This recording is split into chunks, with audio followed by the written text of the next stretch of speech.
Bonjour consoeurs et confrères. Diriger un mouvement syndical, ce n'est pas une mince affaire.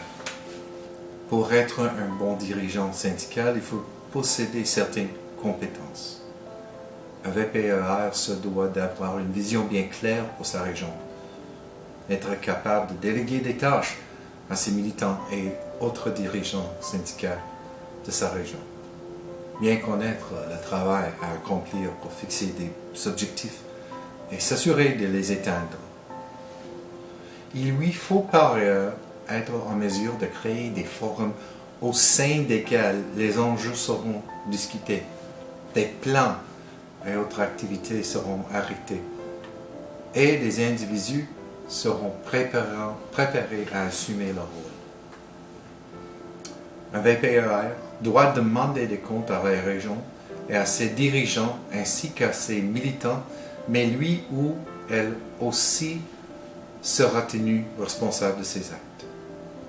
En outre, le VPER est un membre avec droit de vote du comité exécutif de l'Alliance et du Conseil national d'administration. Ensuite, de présider notre conseil régional de notre conseil exécutif. Occuper un tel poste nécessite de posséder une certaine expérience, de faire preuve de bon sens, d'avoir une bonne compréhension des rouages de notre syndicat et du mouvement syndical dans son ensemble. Le VPER dirige une organisation dotée d'un grand effectif, d'un budget important, et doit faire des choix difficiles dans le cadre de ses activités quotidiennes, qui ont des répercussions sur les membres, soit des personnes qui pourraient souffrir pendant longtemps des conséquences de mauvaises décisions. Les rôles que j'ai occupés par le passé m'ont préparé à celui-ci et m'aideront à devenir un VPER attentionné, qui cible la réflexion stratégique pour la RCN de la FPC.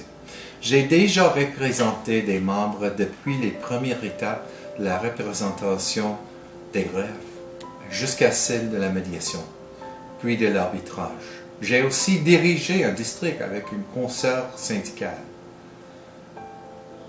qui couvrait une plus grande région géographique que cette région, pour laquelle j'ai négocié des contrats en plus de présider le travail de notre conseil. Mes services incluent toutes sortes de fonctions au niveau national auprès de divers syndicats et coalitions, où j'étais le porte-parole en chef et j'ai aussi dirigé des greffes. Je suis prêt à travailler pour assumer cette tâche de dirigeant et renforcer nos effectifs au sein de la RCN. Aidez-moi à prendre la parole sur les questions qui vous concernent le plus. Votez pour moi, Greg McGillis, au poste de VPER. Merci.